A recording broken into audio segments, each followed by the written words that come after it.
대장동 개발 특혜 의혹을 수사하고 있는 검찰이 화천대유 대주주 김만배 씨에 대해서 구속영장을 다시 청구했습니다.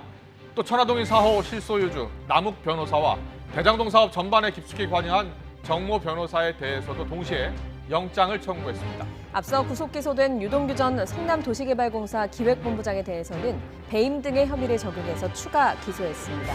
취재 기자 연결합니다. 우철희 기자. 네, 서울중앙지방검찰청입니다. 그동안 검찰 수사가 미진하다, 진전이 없다라는 지적이 많았는데요. 김만배, 남욱, 정모 변호사에 대해서 한꺼번에 영장을 청구했다고요? 네, 그렇습니다. 서울중앙지검 전담수사팀은 출입기자단 공지를 통해서 오늘 오전 김만배, 남욱 그리고 정민용 변호사에 대한 구속영장을 청구했다고 밝혔습니다. 김만배 씨의 경우에는 이미 한 차례 영장이 기각됐고요. 남욱 변호사는 체포한 뒤에 석방했습니다.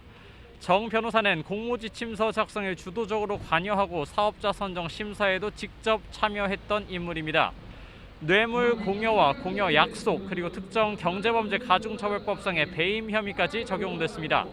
다만 김만배 씨의 경우 곽상도 의원 아들에게 지급한 퇴직금 50억 원에 대한 뇌물 혐의는 지난번 영장에는 포함됐었는데 이번 영장에는 빠졌습니다. 곽 의원에 대한 소환도 아직 이루어지지 않았다는 점에서 추가 조사가 필요하다는 의미로 해석이 됩니다. 또 정 변호사의 경우 본인이 추가로 받은 돈이 있다는 이유 등으로 영장 청구 대상에 포함됐는데 구체적인 내용은 공개되지가 않았습니다. 검찰은 구속영장에서 김 씨와 남 변호사, 정 변호사는 물론 녹취록을 제공한 정영학 회계사까지 이미 재판에 넘겨진 유동규 전 본부장의 공범이라고 분명히 했습니다. 이와 관련해 검찰은 앞서 기소 당시 공소장에 담지 못했던 배임 혐의를 적용해서 유 전 본부장도 추가로 기소했습니다.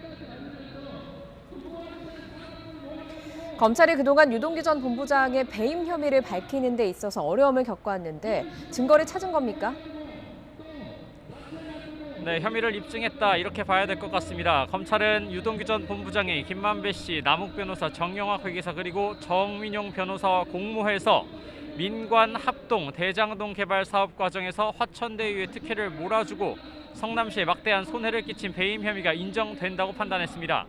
구체적으로 보면 화천대유에 유리하도록 결탁해서 공모지침서를 작성하고 우선 협상자로 선정되도록 불공정하게 배점을 조정했다는 겁니다. 검찰은 또 사업협약과 주주협약 등 개발이익의 분배 구조를 화천대유와 협의하면서 성남도시개발공사는 확정된 수익만을 분배받되 분배 대상인 예상 개발이익을 축소했다고 밝혔습니다. 이어 화천대유가 직영하는 5개 블록상의 아파트, 연립주택 신축 등 분양 이익에 대해서 이익 환수를 배제하는 등 화천대유가 막대한 이익을 얻도록 각종 특혜를 줘서 성남도시개발공사에 손해를 가했다고도 설명했습니다. 검찰은 이렇게 특정한 배임 액수가 최소 651억 원 상당이라고 명시했습니다. 앞서 검찰은 구체적인 배임 액수를 특정하지 못하고 1,000억 원대 이상이라는 내용이 거론되기만 했습니다. 검찰 관계자는 배임 액수가 줄어든 것 아니냐 이런 지적에 이익은 특정할 수 없는 추정 금액이라서 줄어든 것은 아니라고 설명했습니다. 이와 함께 유동규 전 본부장이 추가로 기소된 혐의 중엔 김만배 씨가 특혜 대가로 700억 원을 주기로 약정하고 이 가운데 5억 원을 건넨 뇌물 혐의도 포함됐습니다. 검찰은 김 씨가 지난 1월 말 유 전 본부장에게 수표 1,000만 원짜리 40장과 현금 1억 원 등 모두 5억 원을 건넸다고 밝혔습니다. 검찰이 그간 어려움을 겪던 배임 혐의는 물론 김만배 씨 등에 대한 혐의 입증 그리고 구속영장 청구를 마무리 지으면서 영장 실질 심사 결과가 더욱 주목되고 있습니다.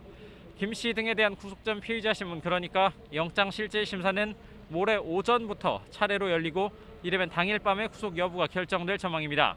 구속 여부에 따라 검찰 수사의 성패가 좌우되는 분기점이 될 것으로 보입니다. 지금까지 서울중앙지방검찰청에서 YTN 우철입니다.